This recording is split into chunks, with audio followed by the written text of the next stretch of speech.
So when you're out there every day, are you practicing sort of mental acuity skills in your lag time? Do you have kind of drills and skills that you go through to keep yourself alert if there's long periods of lag time? Yeah, I do. Without thinking about it, I think at that point, because it's that curve. You've got the initial learning curve. It's just sensory overload, and that's where it's good to be with people who've been around the block and are competent, because you're just fumbling. Once you hit a base level of competence, because it was always slow, at least previously, it wasn't always slow. But the majority of it, you're just in a heightened state of alert because stuff happens so quickly. And what we found through the UN system was the alert state would go up after events had happened. So there's never enough advance warning that, oop, something's going to happen.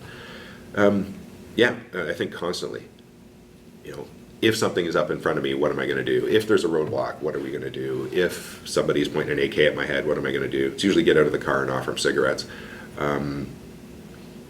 So you're running scenarios. Yeah, Plan constantly. A, Plan B, Constantly. Plan C. Foot patrol through a village. What happens if a guy's there? What happens if something's here?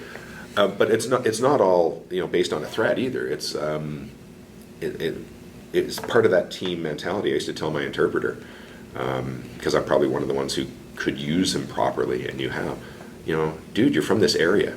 Is there somebody in this village that you haven't seen before? Is there something weird in the pattern of life? Are we not seeing as many kids or women in the market?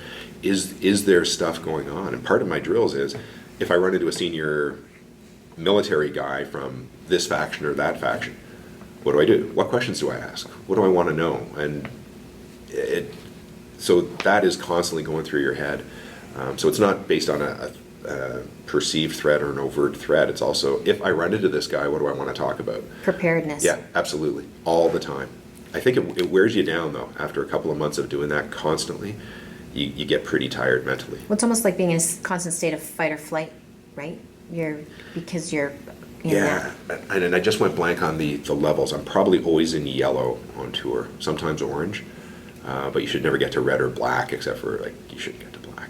What do yellow, orange, red, It's black just, mean? it's sort of the white is your normal state that I'd be here. Yellow is a more heightened awareness.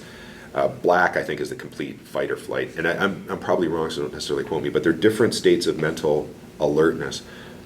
And some of them you can maintain for a fairly long period of time, like yellow. You're just a heightened awareness. You're stuff like sitting with your back to doors, always looking at people's hands.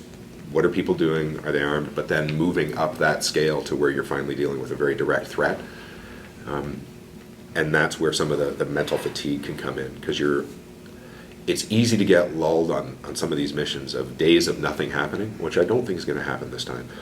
But you have to keep yourself alert, because when it happens, it's going to be fast. And if you're not prepared, it's that much more of a shock.